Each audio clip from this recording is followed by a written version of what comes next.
May I have your attention, please? The following is not the real Jeff Foxworthy. If your beehives have more insulation than your house, you might be a beekeeper. If you have a love-hate relationship with hay fever season, you might be a beekeeper.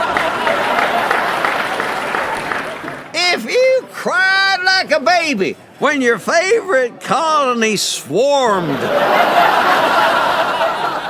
you might be a beekeeper.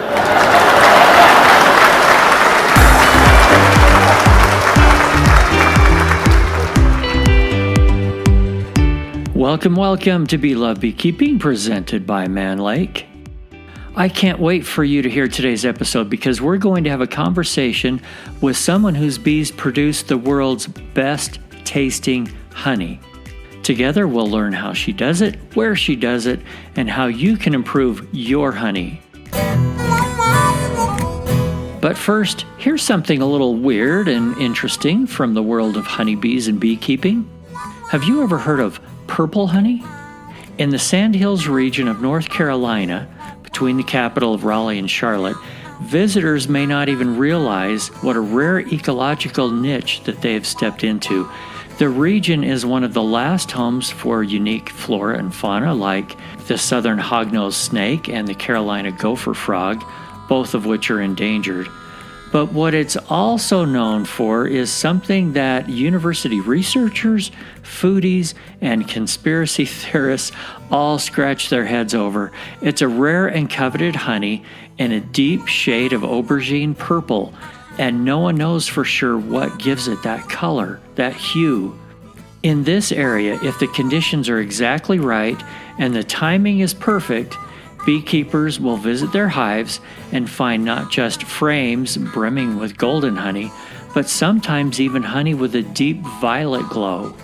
According to Paige Burns, the Richmond County Extension Director, it's true, nobody knows what causes purple honey.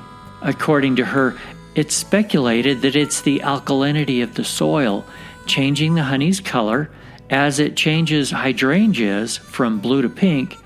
Another thought is that it's wild berries surrounding the bee's territory. And the idea that probably sparks the most debate is that it's the deep violet flower of the invasive kudzu vine. Beekeepers in the area have reported finding the beautiful purple honey in their hives for years, but even so, its appearance is so sporadic and at the whim of chance that it continues to be a surprise when it does appear. Purple honey is most likely to arise under drought-like conditions, and it's believed that blue-black huckleberries that grow on shrubs rooted in thirst-tolerant clay feed the bees that can't locate traditional, more water-dependent blooms. Okay, I don't have the answers for you, but if you're in North Carolina and can answer the purple honey mystery, please get a hold of me and we'll get you on the show. In the meantime, I would love to try a jar.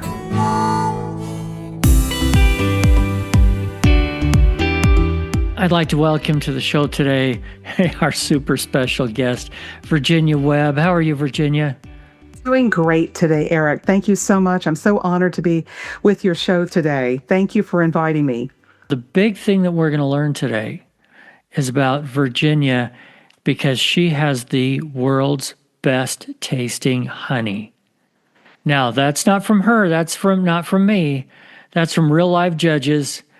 Would you tell us a little bit about that first, and then we'll find out where you are and a little bit more about you. The Center for Honeybee Research in Asheville, North Carolina, has sponsored the Black Jar Contest, which is actually a tasting contest where they solicit honeys from around the world. And it truly is a global, international honey contest where you send in honeys from your local hives. It's judged in several different batches. Because they get thousands of entries, they'll go through several elimination periods where they're going to finalize that last 40 or 50 jars of honey, where they have specially trained judges who know what to look for when it comes to the taste of honey. And they go through them. They're going to be looking for the flavor of the area that it's from. They're going to look for, the flower. Certainly honey is the soul of the flower. That's what they want to taste when they taste a jar of honey. They could be creamed honey or liquid honey. No infused honey or comb honey is allowed in the competition. But they eliminate it down to about 40 or 50 jars of honey. And from that, a panel of judges, and I'm not sure how many exactly were in it this year, but I think it's about 8 to 10 judges. They have a scoring sheet that they go through, and they look for the special taste of honey and the overall best tasting honey. The best tasting honey is not the only award they give. They actually give a number of awards out during the judging contest. It's funny. I want to congratulate you, but shouldn't I really be congratulating your bees? Absolutely. Those girls that are out there working in the field, they're the ones who deserve all the credit. And trust me, I treat them as good as I can, making sure they're healthy. I maintain, my apiaries. I have 6 of them here in the Northeast Georgia mountains. I keep the grass down. I make sure that the mite levels are very low. I have bear fences up here. Bears are native to North America. Honeybees are not. So I definitely keep those up. And I just make sure they're happy girls while they're up here. That's what it's all about, I guess. I mean, there's the whole happy cow slogan. If your bees are happy, maybe that adds to the flavor. I think it does. They just want to work that much more for you. I don't know. I think it does too. It's a wonderful partnership we have with our bees. Can you tell us a little bit about what they're foraging on that is making that honey so special? Well, here in Northeast Georgia, I'm able to collect 2 different crops of honey. I harvest in the springtime honey, which is the clover, the locust, the blackberry, the tulip, poplar, apple trees, blueberries, all of the flowers that bloom in that springtime. I've taken all of that honey off by the 1st of June, and I'm going to be extracting that out, and that's what I finished doing today. So when my bees, right now we're getting ready for the sourwood to bloom, I've put on dry combs, which means the combs are fresh and they're dry. There's no other honey in there. And I want to get the sourwood as pure as I possibly can. It's a little bit of an art trying to determine when the sourwood is going to bloom, because sourwood trees, which is a native tree to North America, it depends on the weather and the rainfall. Sourwood likes a wet spring and a dry summer, and it's looking like we could have another good year this year for sourwood.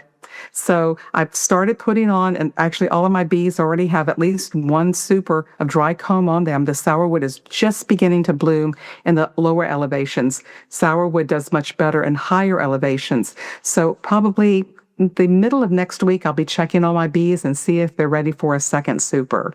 Can I plant sourwood trees around here? You're in Utah?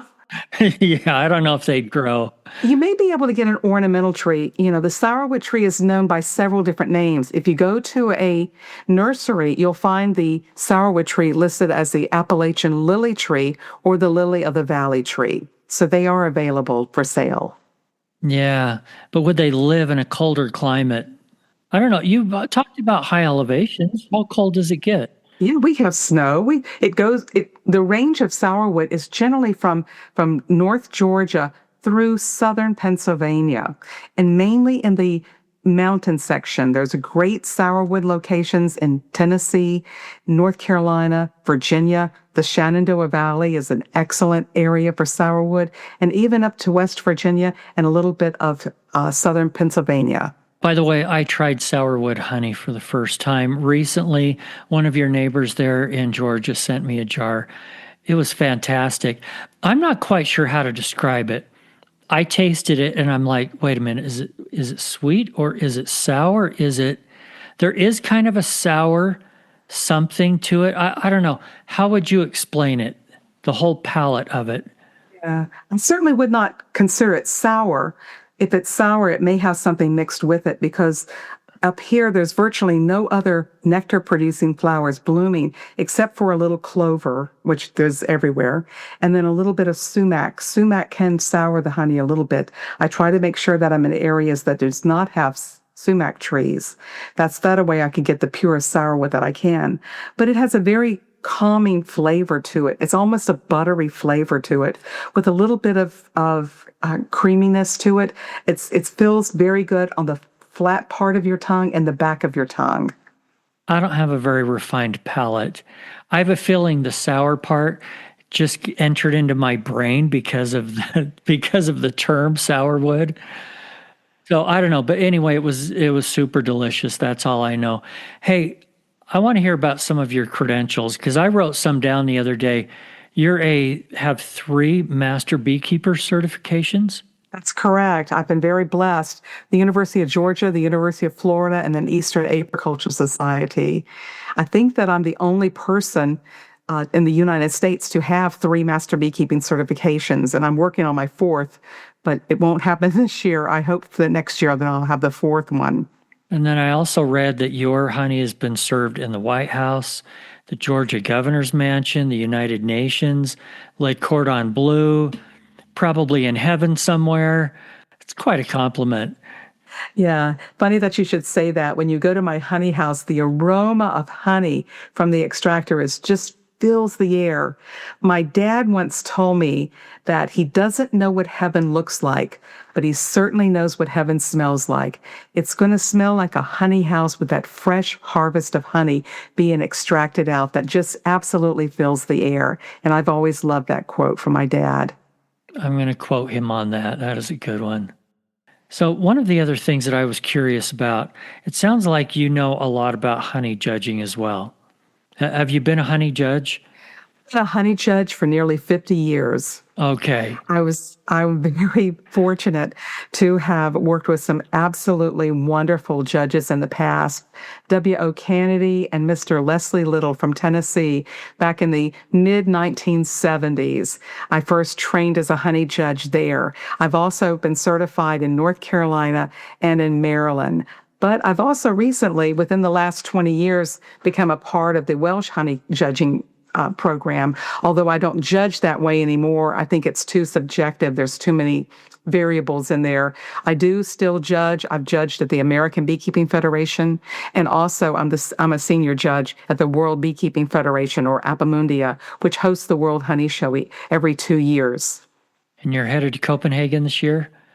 I am. I'm going in September, and you should be there. That is the place to be on this planet for a bee meeting in 2025. 10,000 beekeepers will be there, 350 to 400 vendors, that are just fabulous from all over the world. I think there'll be beekeepers represented on every continent except Antarctica.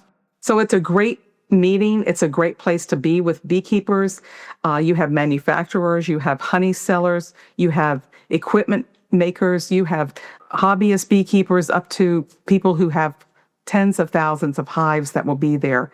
The scientific program is absolutely the best one in the world. Dr. Jeff Pettis, formerly from the Beltsville Bee Lab, he is the president of Apamundia, and he is absolutely doing a fantastic job in making sure we're going to have a wonderful Apamundia in September. It's being hosted by the Scandinavian Beekeeping Associations of Denmark, Sweden, and Norway, I believe. And they have been working on this for 4 years to make sure that they welcome the world beekeepers to this program. And I will add, Copenhagen is a beautiful city. If you have not been there, you will love it. I'm looking forward to it. Thank you. Lots of people have entered honey competitions, and they're going to say, Virginia, what is the secret? What can I do? Because my bees are just as good as everybody else's bees. Every beekeeper lives in a different area, and they have different flowers that are blooming, that they have different honey sources. But it's really, you just need to harvest your very best honey. That's all it is. The best honey in the world, the very best honey that you can find in the world is the honey that comes from your own beehives. Quick break to thank our presenting sponsor, Man Lake. Whether you're a beekeeper or not, you know that nutrition is key for healthy honeybees, native bees, and other pollinators. The Man Lake app is a great resource for determining pollinator-friendly plants that thrive in your area. And its plant identification feature is super helpful and fun. When I see a plant covered in bees, I fire up the app on my phone, I find out what that plant is, and then I can put them in my own yard. The bees love it. If you haven't already downloaded the Man Lake app, give it a try today. Oh, and by the way, it's free. You'll never taste anything better than what those girls in your backyard are making. That's the best honey you can eat. Now, certainly I was very blessed, and this is my second time winning Best Tasting Honey in the World. It's not my first, it's my second, and I'm the only one to have won 2 times. I was very blessed with a wonderful harvest last year, and I was able to enter. But there were some other great prizes that were also awarded, including honey from Saudi Arabia, Turkey, Greece, Spain. I try to remember the other ones, but there was about 5 or 6 other countries that were represented on that final show bench with honey that was awarded. And remember, again, it's not just the top prize. They give other prizes too. European honey, I think South Pacific honey, and then they have regions in America that they also give awards to. How long have you been keeping bees? I've been keeping bees a long time. My father gave me my first hives in 1963. I was able to enjoy 4-H when I was in high school, and I was the first state winner in beekeeping at the state competition, and then I went on to nationals. That's where I got my first scholarship. I also continued working with beekeeping organizations in Tennessee, and I was a former Tennessee State Honey Queen. I did have a few years after college and after just a few years that I wasn't keeping bees, but I have to tell you, it was only a couple of years. I started keeping bees again when I lived in Atlanta, Georgia, downtown Atlanta, Buckhead. I was called the Buckhead beekeeper for many years, and I started keeping bees in the urban setting. But then I also bought a farm up in Northeast Georgia, and I kept bees up there for several years. And then I found a man that I really loved very much, Carl Webb, and he was a little older than I was. He had already retired. I was working for a bank at that time. I was an officer with a bank, and keeping bees on the side. My family was always a hobbyist beekeeper, but we did keep, up to about 75 or 80 hives. But we fell in love and got married, and he had a couple hundred hives, but we grew our beekeeping business to about 600 hives. And we kept that for many, many years as a husband and wife operation. He died just a few years ago, but I continue that tradition, and I'm loving every minute of it. Again, I'm working in the bees not every single day, but I'm certainly working with my business every day that I can. Well, this show's all about the love of the honeybees. Just what is it that you love about them? I can tell you've got it. You've got the spark. I can just say honeybee and you start smiling and your cheeks get a little rosy. Well, some things that I've been very proud of is I really enjoy teaching others about bees and beekeeping. I have a couple programs later this year that I'm going to be doing wax programs with, and also some mentoring programs. But one thing that I've been very proud of is teaching young people and children about bees and beekeeping. And I have several videos that you can find on YouTube, educational programs about keeping bees and what the honeybee is and how important it is to our agricultural society. You can also find some videos on there for for preparing honey show entries. And those are very, very popular. And a lot of people from all over the world contact me every week. I get a little email from someone who said that they watched my videos and really enjoyed learning about how to show honey. Some other things that I've been involved in is that I have worked with the prison program for the state of Georgia, Lee Arundel State Women's Prison. We do have a beekeeping program there. It is shutting down because they're moving the women to another centralized prison program, but I've been with that for 6 years. I've also worked with USAID and teaching beekeeping abroad in Central America, South America, the Caribbean, and in Europe. So I've done some traveling with the beekeeping also. We had somebody else on the show recently from Canada that was talking about doing a beekeeping program with the prison that's in her area with incarcerated men. And it just sounded like they were having such an amazing experience. And it was really helping with their rehabilitation, with their Oh, gee, their emotional focus and state of mind and everything else. What kinds of benefits did you see for the women that you worked with there? Prison work is very difficult. It's a vocational program that they offer along with some other life skills that women can use. They do welding, carpentry, small engine repairs, mechanics, and cosmetology. So beekeeping was a new program for this prison for women. It's been in the men's programs for a number of years, but this was the first women's prison that we had been able to go through, and that's in conjunction with the Georgia Beekeepers Association.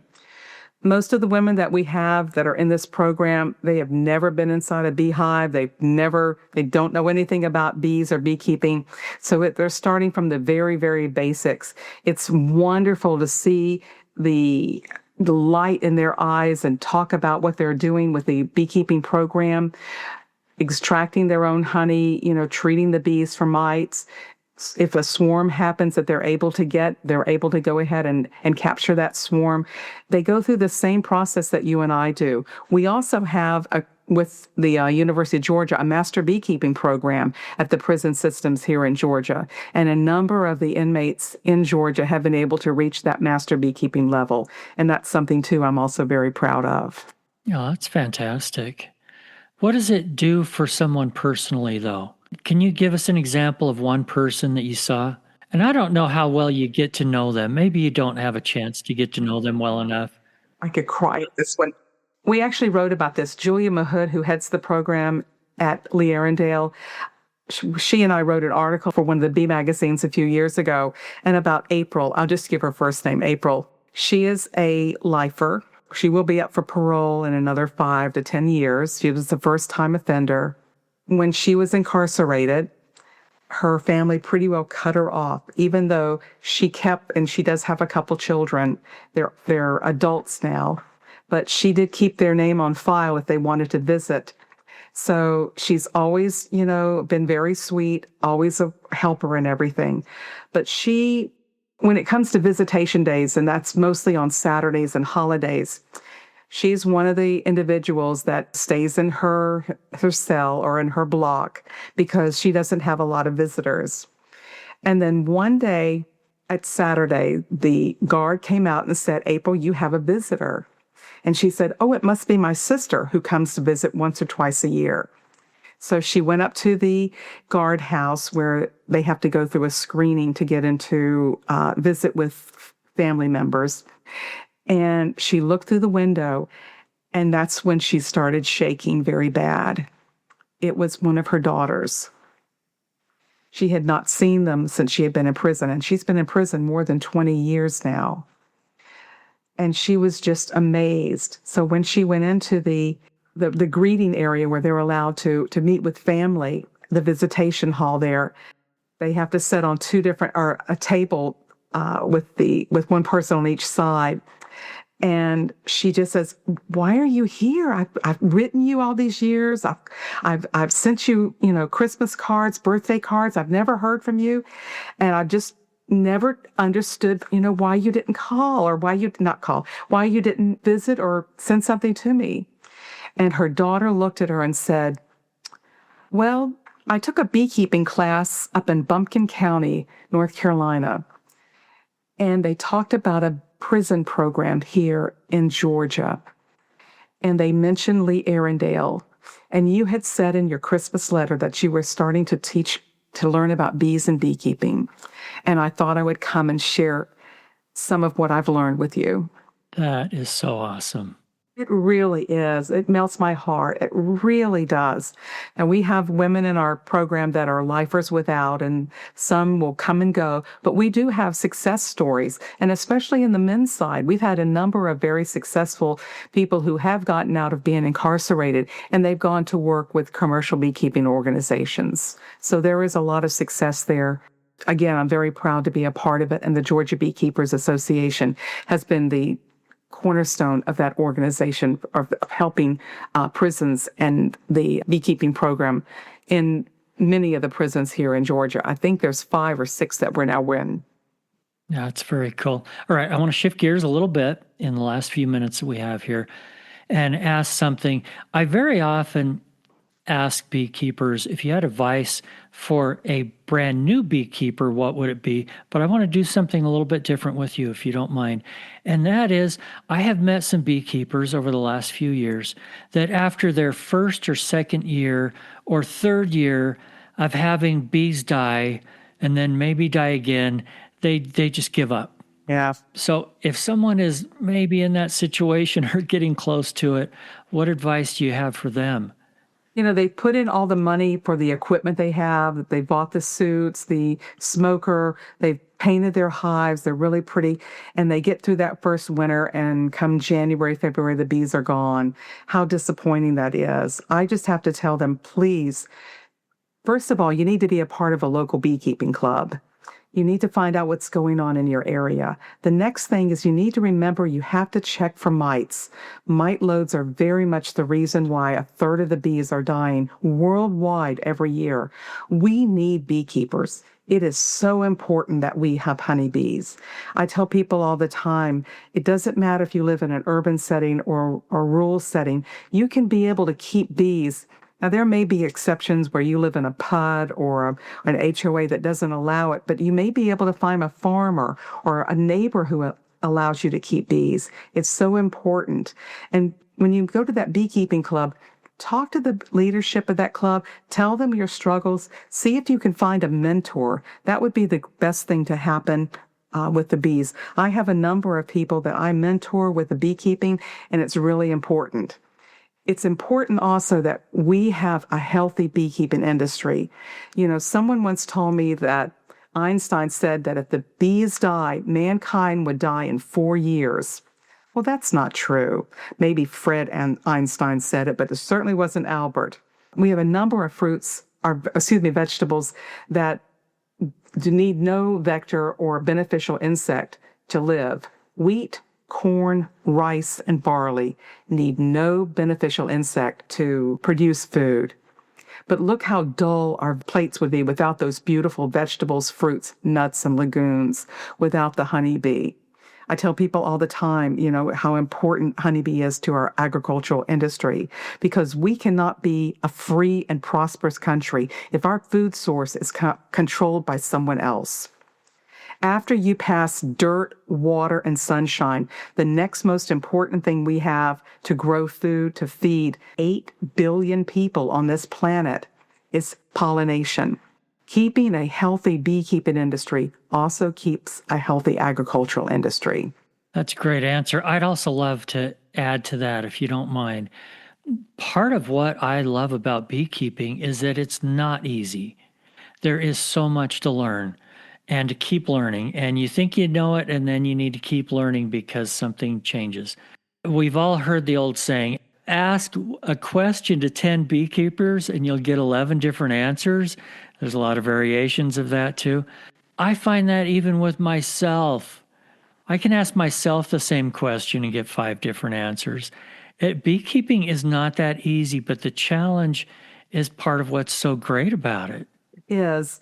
And there are a lot of success stories, and I'm sorry that people lose their bees, but you need to keep those bees. We need those bees in urban, suburban, and rural settings. It's so important to maintain. Even small beekeepers are very valuable. I want to encourage people, if they do lose their bees, many times I'll help them get a hive started again in the springtime, either through a swarm, or I may do a split that I don't need, or I could easily, just do a split from a hive and let them have another hive to get started again with. And I really am enjoying doing that for a number of beekeepers here in Northeast Georgia. You are the sweetest thing. All right, this is my favorite time. I get to ask you, can you tell us a wild and crazy beekeeping story that you've had? Oh, my. You've probably had a million of them, but pick a couple. Yeah, I've had one to where I've accidentally backed the truck into a little marshy area, and it's loaded with bees, and it's dark, and it's wet, and it's cold, and Yeah, I've had done that on a couple. Well, I'm just one time I've done it really, really bad, and we've had to get a wrecker to come in and pull us out. And we never had a wrecker had ever come to pull anybody with honeybees on their truck before. So that's a pretty wild story for me. Was the wrecker afraid? No, he wasn't. I had an extra suit. Well, my husband did too. We had extra equipment on us. But no, he just pulled us out. And thankfully, I was able to back it into the right location the next time. Oh, good. How many hives do you run, by the way? I'm running about 150, 160 hives right now. That's about all that I as an individual can really handle by myself. I was just going to ask, you do all that by yourself? That's a lot. I have a part-time worker who works about 8 to 12 hours a week when needed. Sounds like there's a ton we can learn from you. Get me a link. I'll stick it in the show notes to your YouTube channel. So I've learned a couple of things here today.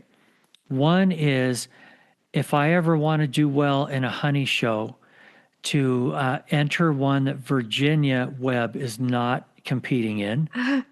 I don't enter very many honey shows anymore. I tell you, I don't. And it was just a whim that I entered this one this springtime. I was really shocked. I said, I think I'll go ahead and send in an entry. I know that Carl had sent me a link for it, and I said, okay, I'll send a couple entries in. So that's the only reason why I did it.